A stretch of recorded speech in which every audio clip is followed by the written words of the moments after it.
ناظرین، کربلا میں امام حسین علیہ الصلوۃ والسلام کے روضہ مبارک کے 10 دروازے ہیں۔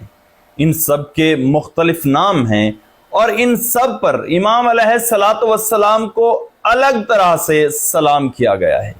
مرکزی دروازے کا نام باب قبلہ ہے اور اس پر السلام علیکم یا ابا عبداللہ الحسین لکھا ہوا ہے، یعنی اے عبداللہ کے باپ حسین، آپ پر سلام ہو۔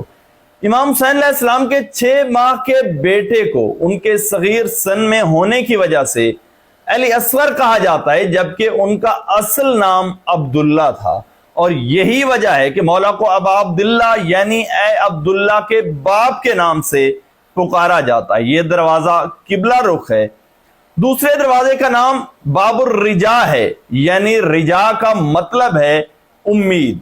اس پر السلام علیکم یا شافی المذنبین لکھا ہوا ہے۔ کیا آپ جانتے ہیں کہ مذنبین کا مطلب کیا ہے؟ ناظرین، مذنبین کا مطلب ہے گناہگار یا پھر قصوروار، یعنی گناہگاروں اور قصورواروں کی شفاعت کرنے والے، آپ پر سلام ہو۔ اور تیسرے دروازے کا نام ہے باب قاضی الحاجات۔ قاضی الحاجات امام مہدی علیہ السلام کا ایک لقب بھی ہے۔ اس کا مطلب ہے اے لوگوں کی حاجات پوری کرنے والے۔ اس دروازے پر السلام علیکم یا سید شباب اہل الجنہ لکھا ہوا ہے، یعنی اے جنت کے جوانوں کے سردار، آپ پر سلام ہو۔ چوتھے دروازے کا نام باب الشہداء ہے اور یہ شہدائے کربلا کے نام سے منسوب ہے۔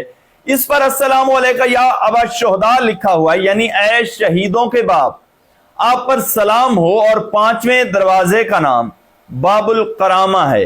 اور کیا آپ جانتے ہیں کہ کرامہ کا مطلب کیا ہے؟ ناظرین، کرامہ کا مطلب ہے عزت و وقار۔ اس دروازے پر لکھا ہوا ہے کہ السلام علیکم یبن زمزم الصفا، اور جانتے ہیں کہ کیوں لکھا ہوا ہے، یعنی اے زمزم اور کوہ صفا کے بیٹے کیوں کہا گیا ہے؟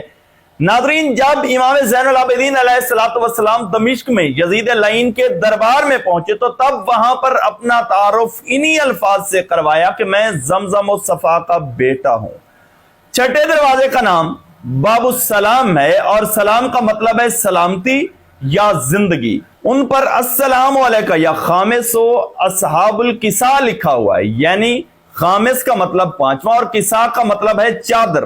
مختصراً وہ حدیث یہ ہے کہ ایک دن رسول اکرم صلی اللہ علیہ وآلہ وسلم نے اپنی چادر میں جناب سیدہ فاطمہ الزہرا سلام اللہ علیہا، اپنے داماد حضرت علی علیہ السلام اور دونوں بیٹے حسن اور حسین علیہ السلام کو ساتھ بٹھایا۔ کسی چھٹے یا ساتویں کو آنے کی اجازت نہیں دی، منع فرما دیا، اور ان پانچوں پر گزیدہ ہستیوں کو پنجتن پاک اور حدیث کو حدیث قصہ کہا جاتا ہے۔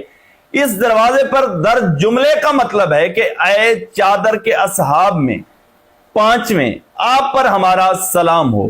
ساتویں دروازے کا نام باب سدرہ ہے۔ ناظرین، جانتے ہیں کہ سدرہ کسے کہتے ہیں؟ سدرہ دیودار کے درخت کو، یا پھر کچھ لوگوں کا خیال ہے کہ بیری کے درخت کو بھی کہا جاتا ہے۔ کسی زمانے میں اسی مقام پر یہ درخت لگا ہوا تھا اور زائرین اس درخت کی نشانی سے دروازے کو تلاش کیا کرتے تھے، مگر بعد میں عباسی خلفاء کے دور میں عباسی خلیفہ ہارون رشید نے اپنے دور میں بغض اہل بیت علیہ السلام میں اس درخت کو کٹوا دیا۔ اس دروازے پر السلام علیکم یبن سدرۃ المنتہا لکھا ہوا ہے، یعنی اے سدرۃ المنتہا کے بیٹے، آپ پر سلام ہو۔ ناظرین، اس سلام میں وہ راز حقیقی چھپا ہوا ہے کہ جس سے پردہ اٹھ جائے تو شاید پوری دنیا دیوانی ہو جائے گی۔ اور آٹھویں دروازے کا نام باب السلطانیہ ہے، اور جانتے ہیں کہ اس کا مطلب کیا ہے؟ کیونکہ یہ سلطان مراد چہارم کے دور میں بنا تھا، انہوں نے تعمیر کروایا تھا، اسی لیے اس کا نام باب السلطانیہ ہے۔ اس پر السلام علیکم یا امین اللہ وابن امینہ لکھا ہوا ہے۔ جناب سیدہ فاطمہ الزہرا سلام اللہ علیہا کا ایک نام امینہ بھی ہے۔